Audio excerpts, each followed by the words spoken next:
Item songs,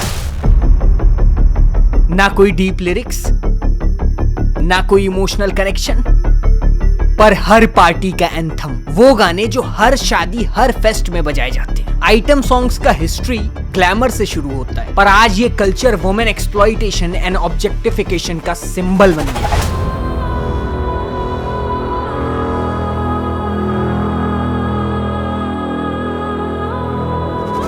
और सबसे shocking बात यह है कि हम इसे इतना नॉर्मल कर चुके हैं कि हमें इसमें कुछ गलत दिखता ही नहीं। चोली के पीछे क्या है, तू चीज बड़ी है मस्त मस्त, शीला की जवानी जैसे गानों में चीप वर्ड्स और अश्लीलता की कोई कमी नहीं है। छोटे बच्चे स्कूल्स में इन गानों पर डांस कर रहे हैं। IIT जैसे प्रेस्टिजियस इंस्टीट्यूट्स में ऐसे सॉन्ग्स पर फेस्ट सेलिब्रेट हो रहे हैं। ब्रिगम यंग यूनिवर्सिटी की अगर एक रिपोर्ट को देखें तो पिछले 2 डेकेड्स में जो सॉन्ग प्रोड्यूस हो रहे हैं, मोस्टली सॉन्ग टीन्स के सेक्सुअल बिहेवियर्स के ऊपर बहुत गहरा असर डाल रहे हैं। आज की इस वीडियो में हम समझेंगे क्यों आइटम सॉन्ग्स बॉलीवुड का एक बहुत ही डार्क सीक्रेट बन चुका है, आखिर क्यों एक्ट्रेसेस इस ऑब्जेक्टिफिकेशन को एक्सेप्ट कर लेती हैं और क्यों हम एज अ सोसाइटी इसे सेलिब्रेट करते हैं। एंड ये सिर्फ गाने की बात नहीं है, it's all about how we have normalised hyper sexualisation and exploitation for the sake of entertainment.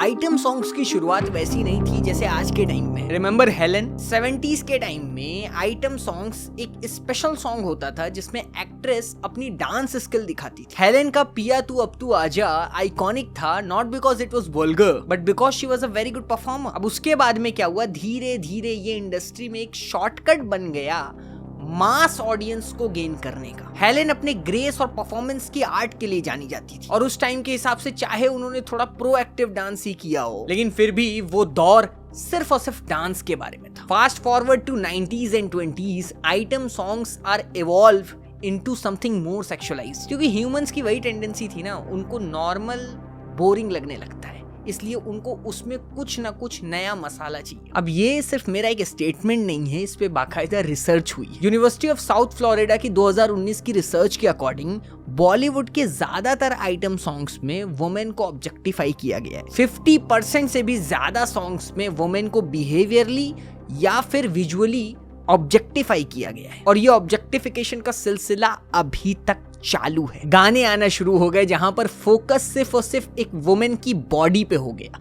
Munni बदनाम, शीला की जवानी, चिकनी चमेली एंड रिसेंट टाइम में आज की रात, और ये सॉन्ग सुपर हिट बन गए। क्यों? क्योंकि ये sexually appealing and catchy lyrics के परफेक्ट मिक्स थे। अब आज के टाइम में आइटम सॉन्ग्स का रोल सिर्फ और सिर्फ गाने या फिर मूवी को हिट बनाने में होता है, उनका स्टोरी लाइन से कोई लेना देना नहीं होता है। बेसिकली इन सॉन्ग्स का कमर्शियली पर्पस ही होता है मेल ऑडियंस को अट्रैक्ट करना है, and sadly we have normalised that. अब यहाँ पे लोग काउंटर करते हैं, एक्ट्रेसेस भी तो आइटम सॉन्ग बना रही हैं, क्यों एक्ट्रेसेस विलिंगली सॉन्ग्स को कर रही हैं? तो इसके लिए हमें एक आइटम सॉन्ग परफॉर्मर के पॉइंट ऑफ व्यू यानी POV को समझना होगा।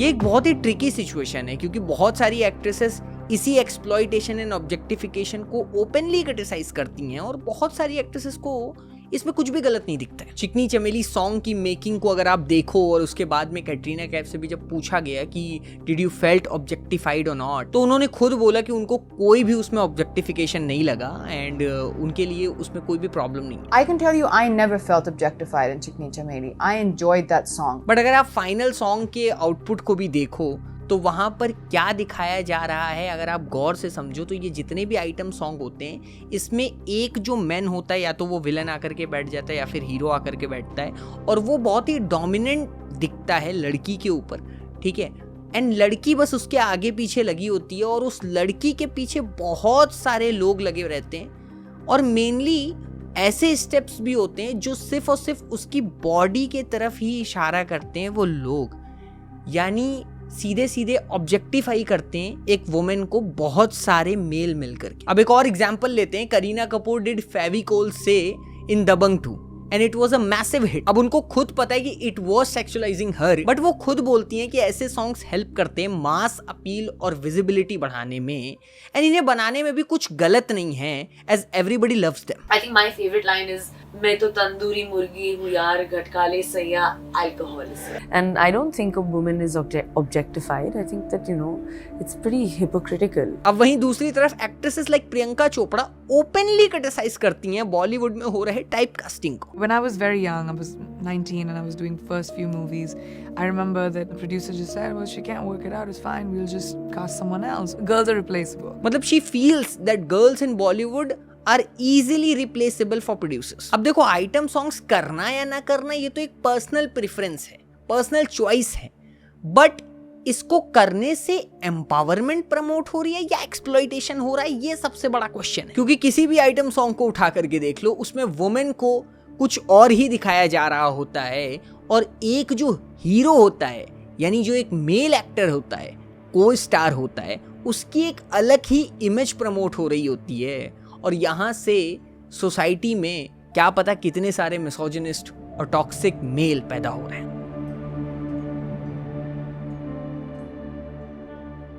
नाउ साइकोलॉजिकली अगर समझाऊं तो दिस क्रिएट अ कल्चर जहां पर मेल डोमिनेंस एंड कंट्रोल दिखाया जाता है. लैला में लैला उठा लो तो शाहरुख को डोमिनेंट दिखाया जा रहा है और फीमेल को स्टार सनी लियोनी को वहां उसके आगे पीछे घूमते दिखाया जा रहा है. और फिर मुन्नी बदनाम को उठा लो तो वहां पर फीमेल को स्टार मलाइका अरोड़ा को सलमान के अराउंड में घूमते दिखाया जा रहा है. अब इन सारे आइटम सॉन्ग्स में male actors are controlling the narrative और फीमेल डांसर्स का रोल मेनली एक सीड्यूसर का होता है. You take Shahrukh Khan in Laila में लैला एंड सलमान खान इन मुन्नी बदनाम. मतलब अगर आप गौर करो तो फीमेल एक्टर्स को यूज किया जाता है मेल एक्टर्स की मैस्कुलिनिटी को इनहैंस करने के लिए. अब ये सॉन्ग सिर्फ एंटरटेनमेंट नहीं है, the way women are portrayed in these songs ये एक बहुत ही डेंजरस मैसेज भेज रहे हैं सोसाइटी के अंदर. According to a research Bollywood के जितने भी आइटम सॉन्ग्स होते हैं वो गैंग कल्चर को प्रमोट करते हैं, क्योंकि इसमें जो मेन होते हैं वो सारे कोई ना कोई गन लिए या फिर कोई ना कोई वेपन लिए खड़े होते हैं और एक आइटम गर्ल होती है जो उनके अराउंड में रिवॉल्व कर रही होती है और उनके आसपास ही घूम करके किसी एक हीरो को सीड्यूस कर रही होती है. इन सॉन्ग्स में हर किसी को देख लो कोई ड्रग्स, कोई स्मोकिंग, कोई अल्कोहल कंज्यूम कर रहा होगा. नीचे छोटा सा लिख देंगे कि इससे हानि पहुंचती है.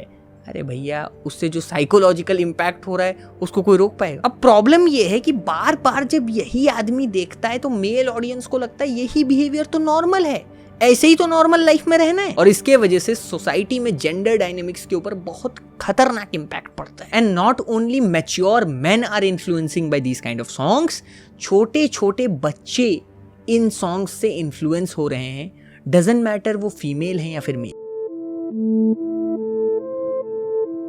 आजकल वेडिंग और पार्टीज में आपने देखा होगा how kids perform to an item song. ये हाइपर सेक्सुअलाइज मूव करते हैं बिना ये समझे और सोचे कि इसका इनके मेंटल और इमोशनल डेवलपमेंट पर क्या असर पड़ेगा.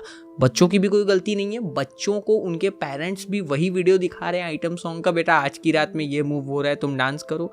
अब आज की रात में जो मूव हो रहा है उस बच्चे को कुछ पता ही नहीं है what is right what is wrong, उसको कुछ पता नहीं है. अब उसको थोड़ी ना इतना हिस्ट्री पता है कि जितने भी आइटम सॉन्ग बनाए जा रहे हैं ये मेल ऑडियंस को अपील करने के लिए बनाए जा रहे हैं, उनको गेन करने के लिए बनाए जा रहे हैं. उसमें मूव भी ऐसे डाले जा रहे हैं जिससे एक मेल ऑडियंस अट्रैक्ट हो, तो वो move of course hyper sexualise होगा. तो बच्चे उसी मूव को रेप्लिकेट कर रहे हैं. पेरेंट्स को लगता है ये बिल्कुल फन है, बट रियलिटी में एक बहुत ही डेंजरस रास्ता है. डॉक्टर्स और चाइल्ड साइकोलॉजिस्ट की अगर बात माने तो जो बच्चे यंग एज में ही ये आइटम सॉन्ग्स से एक्सपोज हो जाते हैं उनमें सही गलत में डिफरेंस कर पाना बहुत मुश्किल हो जाता है, बिकॉज उनका इमोशनल एक्विलिब्रियम खराब हो जाता है. वो इनएप्रोप्रिएट चीजों की तरफ डिसेंसिटाइज हो जाते हैं. और आजकल तो पेरेंट्स भी इस चीज को मोनेटाइज करने में लगे. इंटरनेट पर कितने आपको ऐसे बच्चों के अकाउंट मिल जाएंगे, उस पे लिखा रहता है manage by mom, manage by dad या फिर मैनेज बाय एजेंसी. अभी 2 दिन पहले वीडियो वायरल हो रहा है और वायरल होने के बाद तुरंत इंस्टाग्राम पे अकाउंट बन रहा है और मैनेजमेंट भी आ गया. तुरंत बच्ची को इन्फ्लुएंसर बनाओ, तुरंत ब्रांड डील लो. भाई मैं ऑलरेडी ऐसे लोगों का एग्जांपल दे चुका हूं. मेरी वीडियो है फॉल ऑफ चाइल्डहुड, उसमें मैंने बताया है कि कैसे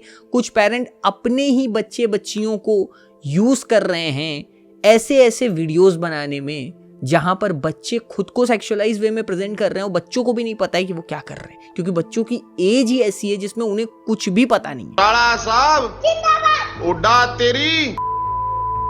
तेरी मैंने ये किड इन्फ्लुएंसर के बारे में ऑलरेडी अपनी लास्ट वीडियो में बताया था फॉल ऑफ चाइल्डहुड में कि कैसे मीका सिंह, जो कि एक ट्रिपल एज के होंगे, ठीक है, वो उसी इन्फ्लुएंसर के साथ बाकायदा एक ऑब्जेक्शनेबल लिरिक्स के ऊपर उसी इन्फ्लुएंसर के साथ डांस मूव कर रहे हैं। अभी एक और इन्फ्लुएंसर है अयान जुबैर, जो कि जन्नत जुबैर के छोटे भाई हैं, and he is just 16 year old.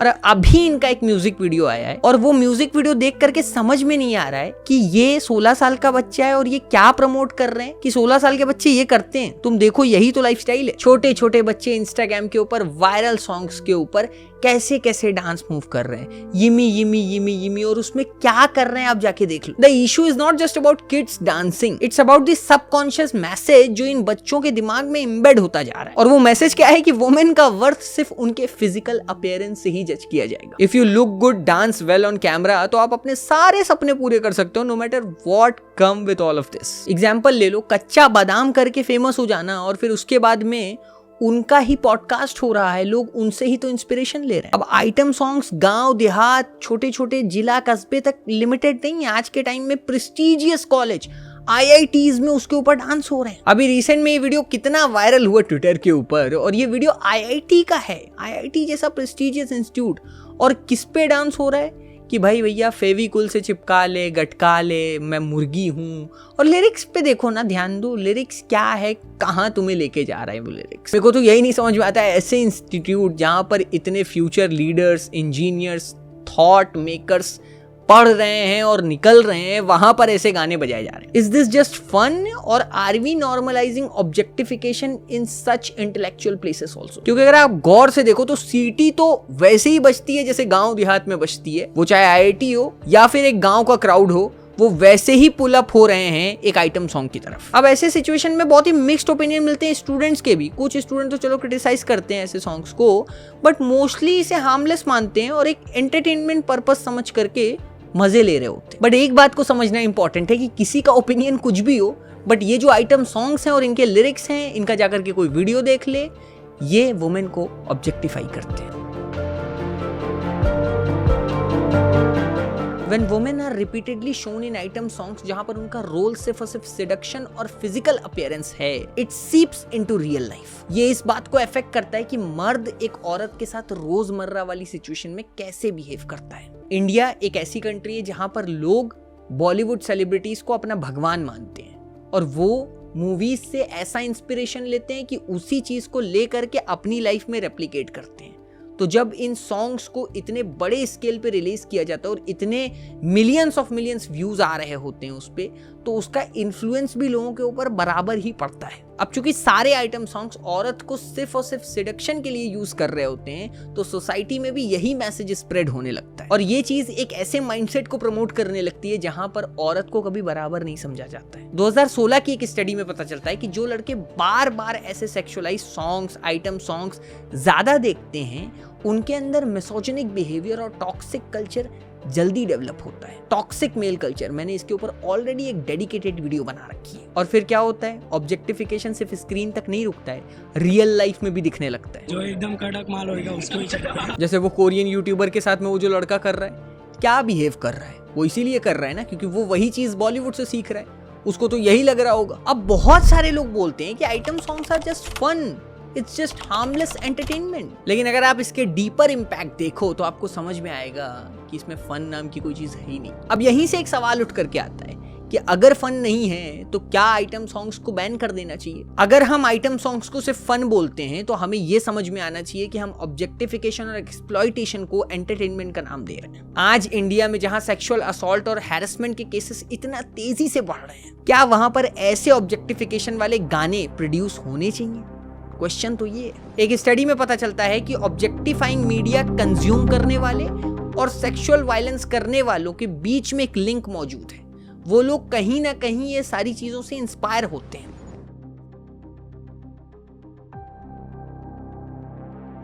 अब आज के टाइम में तो वेडिंग, प्रेस्टिजियस इंस्टीट्यूट, कोई भी फेस्ट, हर जगह ये सॉन्ग बज रहे हैं। लेकिन अगर हम इन गानों के यंग माइंड्स के ऊपर इम्पैक्ट को इग्नोर कर रहे हैं तो हम अपने फ्यूचर को इग्नोर कर रहे हैं। मैं बार बार बोलता हूँ कि हमारा देश दुनिया में सबसे ज्यादा यूथ रखता है, और यूथ जब यही सारी चीजों में घुसा हुआ है तो सोचो कितना बड़ा कैंसर पल रहा है। अभी रिसेंटली एक बड़ा इंसिडेंट सामने आया है जहां पर DU के कॉलेज प्रिंसिपल ने एक ऑफिशियल इवेंट में आइटम सॉन्ग पर हो रहे परफॉर्मेंस के दौरान पीछे से श्री स्वामी विवेकानंद जी की फोटो को हटा दिया। अब एक चीज को समझने की जरूरत है कि जिस तरीके से सेंसर बोर्ड बड़ी बड़ी मूवीज को रिव्यू करता है, वैसे ही बॉलीवुड में आ रहे सारे आइटम सॉन्ग्स को भी रिव्यू करना चाहिए। एक बैलेंस्ड अप्रोच निकलना चाहिए जहां पर एंटरटेनमेंट और आर्टिस्टिक फ्रीडम को रिस्पेक्ट किया जाना चाहिए, बट साइमल्टेनियसली इसका कोई बुरा इंपैक्ट भी ना पड़े, specially on kids. Item songs का प्रॉब्लम सिर्फ बॉलीवुड का नहीं है, it's about how a society हम कैसे इन चीजों को देखते हैं, एक्सेप्ट करते हैं